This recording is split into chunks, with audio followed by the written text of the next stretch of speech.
Hello दोस्तों, मैं देव और देव ट्रेडिंग में आपका स्वागत है। दोस्तों, बात करेंगे कल के मार्केट को लेकर के। कल किस तरीके से मार्केट चल सकता है, कल किस तरीके के मामले हो सकते हैं और आज मार्केट के अंदर क्या हुआ, कल आपकी सेंसेक्स की एक्सपायरी, किस तरीके की मूवमेंट हमें देखने को मिल सकती है। सबसे इंपॉर्टेंट चीज कि जिस तरीके से हम कल बात कर रहे थे मार्केट के ऊपर कि मार्केट के अंदर भाई साहब ये रेंज बन चुकी है। जो ट्रम्प के एक बयान क्या था कि बहुत जल्द जो ईरान के साथ में युद्ध चल रहा है वो खत्म होने वाला है। उसको देखते हुए इन्वेस्टर के अंदर थोड़ा सा ऐसा सीन देखने को मिला। उसके बाद में मार्केट के अंदर तेजी, हमारे मार्केट के अंदर 250 पॉइंट की तेजी, 250 पॉइंट की तेजी हमें देखने को मिली, बट वो तेजी टिक ना सकी। कारण क्या था? ट्रम्प के बयान के बाद में एक जबरदस्त बयान आता है आपका ईरान की तरफ से, और वो कहते हैं कि भाई साहब कहां किधर बयान देने चले, अभी तो आप आके हंगे हो, धोएंगे तो हम, सफाई तो हम करेंगे, हम आपको बताएंगे पेट्रोल से धोया जाएगा कि इंजन ऑयल से, आप रुको बस थोड़ा सा। तो इस तरीके के हालात रहे। एक्चुअल में जो ट्रंप ईरान के ऊपर हमला करने आया था वो ये सोच के आया था, और जो उसके रिसर्च थे वो सब गड़बड़ है। रियलिटी में वो 2 दिन का सोच के आया था कि मैं जाऊंगा, एक बम इधर डालूंगा, एक बम इधर डालूंगा और काम खत्म। और उसके बाद में ऑल ओवर वर्ल्ड के अंदर जो यूएस की धाक बनेगी वो इस कदर होगी कि आने वाले 20, 25, 50 सालों तक की कोई इधर नजरें उठा करके नहीं देखेगा। बट हालत इस टाइम पर इस तरीके की हो रखी है, धोतर चोर वाली, कसम से इस तरीके की मामले हो रखे हैं कि जो नाटो कंट्रीज थी, नाटो कंट्रीज का एक अलायंस है, उसके अंदर से कई कंट्रीज निकल करके ट्रंप का विरोध कर रही है। उसके बारे में हम बात करेंगे। आज का मार्केट क्या हुआ? मार्केट आप इसी रेंज में ओपन होता है। कल के दौरान मैं आपसे कह रहा था कि भाई साहब 24,100 से लेकर के 120 से लेकर के 24,090 का एक इंपॉर्टेंट रेंज है, और नीचे की तरफ 24,065 का इंपॉर्टेंट मामला है। अगर मार्केट इस लेवल को ब्रेक करता है तो 24,000, उसके बाद में 23,950, उसके बाद में 23,900 और उसके बाद में 23,850 जो आपको देखने को मिला मार्केट के अंदर। जबरदस्त मामले रहे। अगर आप अगर लेवल के अकॉर्डिंग भी नहीं चले होंगे तो आप 30 मिनट के कैंडल के अकॉर्डिंग चले होंगे तो एक भी कैंडल ने आपको धोखा नहीं दिया होगा। मार्केट कंटिन्यू फॉल करता हुआ नीचे की तरफ आया है। ठीक है, ये तो एजुकेशन की बात हो गई। अब बात कर लेते हैं कि एक्चुअल में हो क्या रहा है, एक्चुअल में हो क्या रहा है। और दूसरी चीज, कल के दौरान जो हमारे इंडिया विक्स गिरा था, देखो सारे अब तक के साल भर 6 महीने से अगर जितने भी मामले हो रहे हैं तो इन्वेस्टर बर्बाद हो रहे हैं। फिर वो बिटकॉइन के अंदर हो, क्रिप्टो मार्केट के अंदर हो, चाहे इंडियन मार्केट हो, कोई सा भी एक मार्केट हो, जिसके अंदर जो हम बर्बाद हो रहे हैं वो ट्रम्प के बयान की वजह से हो रहे हैं। अब आप कह रहे होंगे कि आज बर्बाद कैसे हुए? देखो सीधी सी बात है, मार्केट खड़ा है आपका 23,850। अब मैं यहां से 850 पॉइंट नीचे की पुट की बात करूं तो भाई साहब वो मिलेगी मुझे 75 रुपए की। और इसका रीजन सीधा सीधा सा है, अगर ये आपका इंडिया विक्स अगर इस जगह नहीं होता, 21 पे नहीं होता, और ये नॉर्मल साइज पे जहां पर हम पहले मार्केट में वर्क करते थे 13-14 के आसपास में होता, तो ये पुट हमें यहां पर ज्यादा से ज्यादा 7 रुपए या 10 रुपए देखने को मिलती, जो कितना गुना आगे है? 10 गुना, 10x अपसाइड की तरफ है। तो आप ये सोच के देखो कि जिस इंसान के पास में 10,000 रुपए और 20,000 रुपए का फंड है वो तो मार्केट के अंदर सरवाइव ही नहीं कर सकता। रियलिटी में छोटे ट्रेडरों के लिए मार्केट रहा ही नहीं। और अगर 10-20,000 का आपके पास में फंड है, जो ऑलमोस्ट, अगर मैं आपसे कहूं, कई मुस्कुरा रहे होंगे लाडले कि मेरे पास तो लाख का फंड है, मेरे पास तो 2 लाख का फंड है। मेरी बात सुनना, जो लाख और 2 लाख के फंड है, एक रिसर्च पेपर निकल के आया था कि सबसे ज्यादा जो ट्रेडर है मार्केट के अंदर, बायर है, उनका फंड 72% लोगों का फंड 80,000 रुपए से नीचे की तरफ होता है। 72% बायर का, मैं सेलर नहीं बोल रहा, 72% जो बायर होते हैं उनका फंड 80,000, 1 लाख रुपए की रेंज से नीचे का होता है। तो उनके साथ में क्या हालात हो रहे होंगे? जिनके पास में 10 लोट लेने का कैपिटल था, एक्चुअल में कैपिटल वही है बट अब लोट आ रहे केवल 3 और या 4। ठीक है, और अगर ज्यादा लोट लेने के चक्कर में आप आउट ऑफ मनी में चले गए तो वैसे आप पेल दिए जाओगे। ठीक है, तो ये जो प्रीमियम इतने हाई हमें देखने को मिल रहे हैं, ये देखने को मिल रहे हैं इंडिया विक्स की वजह से। कल भी मैंने आप लोगों से कहा था कि इंडिया विक्स इसी तरीके से चलने वाला है। अगर ये बढ़ा तो हर एक पॉइंट के ऊपर आपके प्रीमियम, फिर वो कॉल का हो पुट का हो, दोनों के अंदर इफेक्ट पड़ता है, दोनों के अंदर जबरदस्त तरीके के इफेक्ट पड़ते हैं। तो ये वाले मामले हैं, युद्ध अभी खत्म नहीं होने वाला। दूसरी चीज है कि मैं आपको याद दिलाना चाहता हूं कि 2022 से एक युद्ध चल रहा है। कहां पर चल रहा है? Russia and Ukraine. यूक्रेन पहले रसिया का ही भाग था, जैसे अभी कटोरा गैंग, पाकिस्तान नल्ला हमारा ही क्षेत्र था पहले, उसके बाद में उनको दे दिया गया, उसी तरीके से यूक्रेन को ये छोटा सा क्षेत्र दिया गया था।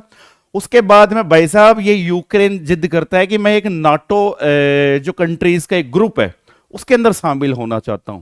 उसके चक्कर में रूस और यूक्रेन के बीच में जंग हुई जबरदस्त तरीके से। पूरा नाटो अलायंस यूक्रेन को सपोर्ट करता है, इस वजह से अब तक वो सस्टेन हो रहा है। लड़ाई झगड़े दंगे वहीं से चल रहे हैं 4 साल से, ठीक है। तो अब हो क्या रहा है कि जो बॉल है एक्चुअल में वो बॉल चले गई है रसिया के पाले में। बड़ा जबरदस्त इंटरेस्टिंग मामला चल रहा है। आपको पता है एक्चुअल में रसिया के पाले में किस तरीके से चले गई? देखो एक्चुअल में क्या हो रहा था, यूरोप आज से पहले ऑयल गैस जितना भी खरीद रहा था वो खरीद रहा था 80% कहां से? 80% खरीद रहा था रसिया से, ठीक है। उसके बाद में बीच में आता है ट्रंप, बोले भाई साहब आपको रसिया से लेने की जरूरत नहीं है, हम देंगे आपको, हम देंगे। तो यूरोप एग्रीमेंट करता है ट्रंप के साथ में कि 2027 खत्म होते होते हम कंप्लीट तरीके से रसिया से ऑयल और गैस खरीदना बंद कर देंगे 2027-28 तक, ठीक है जी। ये यूरोप अभी जो गैस ऑयल जो ले रहा था वो ले रहा था यूएस से, बट पूरे यूरोप की मांग उससे कंप्लीट नहीं हो रही थी। कहीं ना कहीं 13 से 14%, अभी भी 14%, क्योंकि 2027 में खत्म होना था ना, 14% ऑयल रसिया से लिया जा रहा था। तो यूरोप को ये लग रहा था कि रसिया मना कर देगा तो गल्फ कंट्री में चले जाएंगे, उधर ईरान है, इराक है, सऊदी अरब है, ओमान है, इनसे ले लेंगे, वो उधर भी बंद पड़ा ही है। और आज रसिया पुतिन निकल के आते हैं, बोले तुम्हारी कराओ ऐसी की 3 तैसी, जो चीज तुम 2027 में करने वाले मैं आज ही बंद कर रहा हूं। तो वैसे भी 2027 में मुझसे नहीं लोगे, क्यों? क्योंकि कंप्लीट रसिया का जो ऑयल और गैस उसका 80% भाग यूरोप में जा रहा था। अब यूरोप के बाद में रसिया ने अलग अलग देश खोजने की कोशिश की। उन्होंने खोजा चाइना, उन्होंने खोजा इंडिया, कई सारी कंट्री उन्होंने खोजी कि यार कहीं से तुम बिजनेस करेंगे, और यूरोप अलग हो ही रहा था। अब यूरोप के भाई साहब दस्त लगे पड़े जबरदस्त तरीके के, बोले इसकी मां का नाका, ये तो मामला ही उल्टा पड़ रहा है। क्यों? क्योंकि इनको लग रहा था कि अगर यूरोप मना कर देगा तो सीधा गल्फ कंट्री में चले जाएंगे। अब गल्फ कंट्री को तो आपका ईरान पूरा ब्लॉक करके बैठा है, बोले आओ तो सही, तुम निकाल के तो देखो इधर से एक भी जहाज, तुम्हारे पिछवाड़े में उतने छेद किए जाएंगे तुम याद करोगे, हंसोगे कहां से और गैस कहां से निकलेगी। खतरनाक वाले सीन बना रखे हैं। तो इस तरीके का मामला हो रहा है। और हमारे देश के अंदर क्या हाल चल रहा है? तो भाई साहब हमारे जयपुर के अंदर के हालात बताऊं। अभी सिलेंडर वगैरह तो जो इंडियन गैस एजेंसी है उनके लग चुके हैं सेटर, वो कह रहे हैं भाई साहब आप करो एस। तो आने वाले टाइम के अंदर हिंदू परिवारों के अंदर 3 महीने का जो ये टाइम आ रहा है आगे पीरियड, इसके अंदर 30 अबूझ सावे हमें देखने को मिलते हैं, जिसके अंदर कम से कम ऑल ओवर इंडिया के अंदर कम से कम 10 लाख से ऊपर की शादियां हमें देखने को मिलेगी। इससे ऊपर की सुनो 40,000 शादियां तो जयपुर के अंदर है। इन्हीं के अंदर पता है क्या लगता है? सब ज्यादा गैस लगने वाली है। और अभी से ही नाड़े ढीले होने स्टार्ट हो चुके हैं, रेस्टोरेंट बंद हो चुके हैं। तो आप मतलब ये दया दृष्टि मत दिखाना बिल्कुल भी, हम राजस्थानी है, दाल बाटी चूरमा हमारे गैस पे नहीं बनते हैं। गाय पालते हैं, कंडे होते हैं, बढ़िया मस्त खाने वाले हैं, बिल्कुल भी टेंशन मत करना। इधर की तरफ से कोई टेंशन नहीं है, सिलबट्टे पे चटनी बांटते हैं, दाल बाटी और चूरमा कंडे पे बना लेते हैं। हमें गैस से कोई सरोकार ही नहीं है, क्योंकि हमारा भोजन वैसा है। पर टेंशन हो तो आप लोगों को हो, बिल्कुल भी राजस्थान की तरफ से टेंशन नहीं लेने गए। आप देखो आपका चावल भात वगैरह कहां बनेगा। ये मैं कह रहा हूं यूपी वालों से, ये मैं कह रहा हूं गुजरात वालों से, ये मैं कह रहा हूं बिहार वालों से, ये मैं कह रहा हूं पंजाब वालों से। क्या होगा आपका? बताओ क्या होगा? इधर आ जाओ रे, दाल बाटी चूरमा खिला देंगे। दाल भी हमारे कंडे पे बन जाती है, सच में। चूरमा भी हमारा कंडे पे बन जाता है। बाटी हमारे कंधे पे बननी है, कोई टेंशन ही नहीं है, बढ़िया ही चलेगा, जबरदस्त, टेंशन नहीं है। तो टेंशन लो आप, अब आप सोच के देखो आपको करना क्या है, सिंपल सी बात। भाई हम राजस्थानी है, हम हमारा शुरू से ही सीधा सा सिंपल सा, हम किसी देश के ऊपर डिपेंड ही नहीं रहे। बोल तुम तुम्हारी ऐसी तैसी कराओ, तुम्हारी गैस को तुम अपने पिछवाड़े में डाल के रखो, नहीं चाहिए हमें, नहीं चाहिए। हमारे शादियां होगी, दाल बाटी चूरमा खिलाती है बढ़िया मचक के, बोले खाओ यही है, खाना हो तो खाओ, वरना ज्यादा खाना है तो उधर यूरोप चले जाओ, पिज्जा खाना है तो। भाई नहीं बन सकता, नहीं बन सकता, और नहीं बनाना हमें, बाकी आप अपना देख लेना। तो राजस्थानी होने का ये सबसे बड़ा फायदा है। तो बात करेंगे पहले बैंक निफ्टी के ऊपर। बैंक निफ्टी के अंदर कल के दौरान क्या हो सकता है। कल का हमारा लेवल जो जबरदस्त चला, मैं आपसे कह रहा था कि भाई साहब ये लेवल के ऊपर नजर रखना, और जबरदस्त विस्फोटक मामला हमें देखने को मिले। वापिस अगेन बैंक निफ्टी 55,735 के आसपास आ गई। तो यहां पर एक लेवल है 55,440 का इंपॉर्टेंट लेवल। अगर ये लेवल ब्रेक होता है और पैनिक सिचुएशन क्रिएट हो सकती है। पैनिक सिचुएशन क्रिएट क्यों होगी, देखो देश के अंदर गैस के अभी शुरुआत में ही आपको मामले देखने को मिल रहे हैं, गैस नहीं मिल रही, तो पैनिक सिचुएशन क्रिएट होगी। कई सारे स्टॉक है, जैसे जोमेटो हो गया, स्विगी हो गया, रेस्टोरेंट बंद होने से इनके ऊपर भी बड़ा जबरदस्त इफेक्ट पड़ने वाला है। और भी कई कंपनियां हैं जिनके ऊपर इफेक्ट पड़ने वाला है, कई कंपनियां हैं, जैसे कि फ्यूल महंगा हो गया, एयरलाइंस कंपनियां, उनके ऊपर इफेक्ट पड़ने वाला है, कई सारा मामला है। कुल मिलाकर के ये है कि मार्केट का थोड़ा सा पैनिक वाला ही मामला रहने वाला है, कुछ अच्छा नहीं देखने को मिलेगा। अच्छा तब देखने को मिलेगा जब युद्ध खत्म हो, और युद्ध खत्म नहीं हो रहा। युद्ध को ट्रंप खत्म करना चाह रहा था बेचारा, 2 दिन वो खिचड़ी में फंस चुका है, ढंग से फंस चुका है, जबरदस्त तरीके से फंस चुका है। तो गैस का मामला रहेगा। कई सारी चीजें हैं, एक चीज की वजह से कई सारी चीजें चेंज होना स्टार्ट होती है, ठीक है। तो 55,440 के लेवल के ऊपर ध्यान रखना। ये लेवल ब्रेक होता है तो उसके बाद में 55,200 और उसके बाद में 55,000 का साइकोलॉजिकल लेवल दूर नहीं।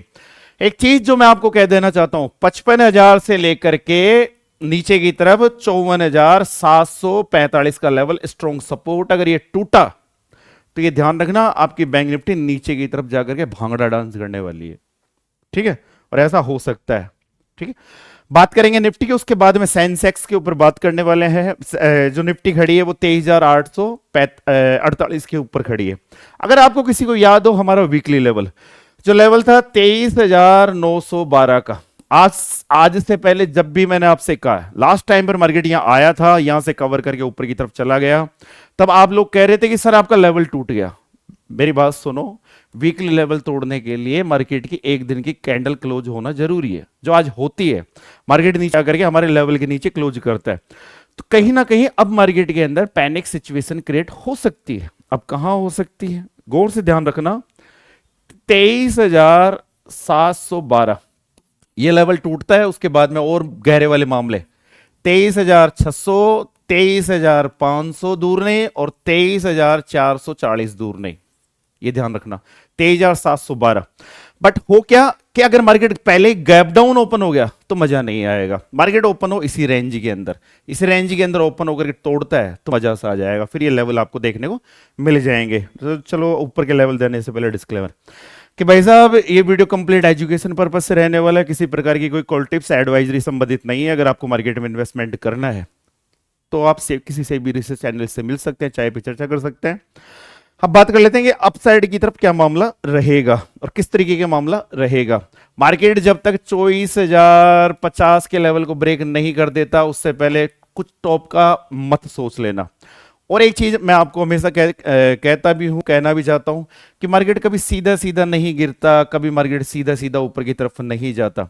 मार्केट गिरता है, संभलता है, फिर गिरता है, फिर संभलेगा, ठीक है। तो संभलेगा तो इस लेवल के ऊपर ही संभलेगा, उससे पहले नहीं संभलेगा। अगर ये लेवल ब्रेक होता है तो 150-200 लेवल और ऊपर की तरफ चला जाएगा। 24,050 से 24,120, 24,200, 24,245 तक का मामला अब ट्रेंड की तरफ रह सकता है, ठीक है। अब बात कर लेते हैं सेंसेक्स के अंदर, वही सेम मामला है, निफ्टी वाला मामला है, बट इसके प्रीमियम के ऊपर बात करूं, जो 76,000 का पुट है, यहां से अगर 800 पॉइंट नीचे की तरफ जाए 200 पे खड़ा है बाबू। और अगर उधर इंडिया विक्स थोड़ा सा भी अप ट्रेंड की डाउन ट्रेंड की तरफ गया तो वो 200 से सीधा 100 आते हुए और 80 आते हुए पता ही नहीं चलेगा। इस वजह से अभी हाल फिलहाल ऑप्शन ट्रेडिंग बड़ी डेंजर बनी हुई है। लोगों को ये लग रहा होगा कि मार्केट के अंदर मूवमेंट है, बट उन बायर से पूछो क्या उनकी हिम्मत हो रही है मार्केट में वर्क करने की? नहीं हो रही। क्यों? क्योंकि प्रीमियम इतना हैवी मिल रहा है। दूर के प्रीमियम में जाते हैं, कोई 60-70 रुपए 80 रुपए का प्रीमियम देखते हैं तो पता चलता है कि जहां मार्केट खड़ा है वहां से 1500 पॉइंट आगे का प्रीमियम है, 1500 पॉइंट आगे का प्रीमियम है। 76,800 का 76,800 पे मार्केट खड़ा है। 76,000 का पुट का प्रीमियम है वो 200 का है, और ऊपर 78,000 का जो प्रीमियम है वो 250 का है। क्या ही करोगे? तो अभी ऑप्शन ट्रेडिंग करना बड़ा जबरदस्त घातक वाला मामला है। तो दाल रोटी निकालने के चक्कर में ये ध्यान रखना पूरे मंथ का राशन ना चला जाए। इस कल एक्सपायरी है तो कल भाई साहब 12 बजे से पहले अपन कुछ भी नहीं कर रहे, उसके बाद में सोचेंगे, चुपचाप शांति से बैठेंगे। कारण क्या है? देखिए, जब भी आपका इंडिया विक्स बढ़ता है, इंडिया विक्स बढ़ता है, उसके बाद में थोड़ा डाउन की तरफ आता है। डाउन की तरफ आएगा तब प्लान करेंगे, टॉप पे प्लान कर ही नहीं सकते।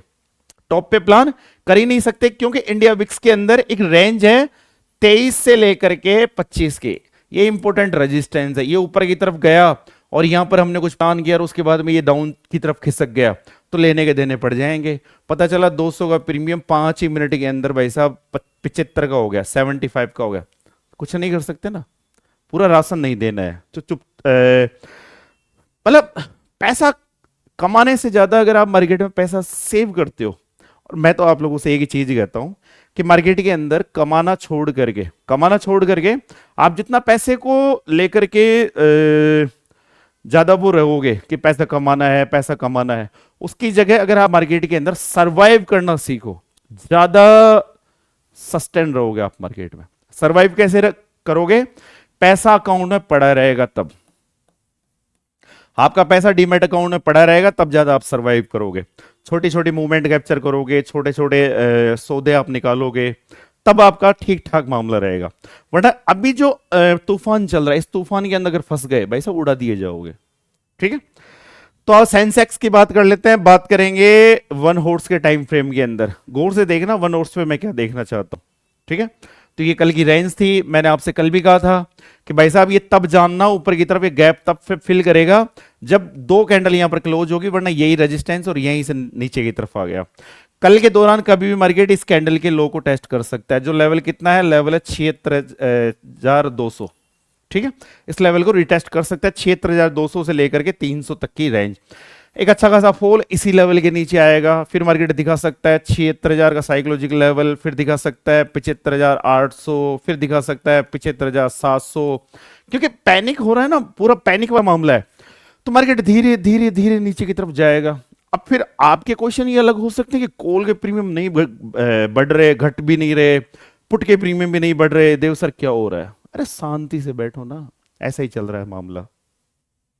ठीक है, तो ऊपर की तरफ हम कब प्लान करेंगे? हम प्लान करेंगे भाई साहब केवल और केवल एक ही रेंज के ऊपर की मार्केट इस रेंज को ऊपर की तरफ निकाले, उससे पहले हम कुछ भी नहीं देख रहे। जो लेवल कितना है? 77,340।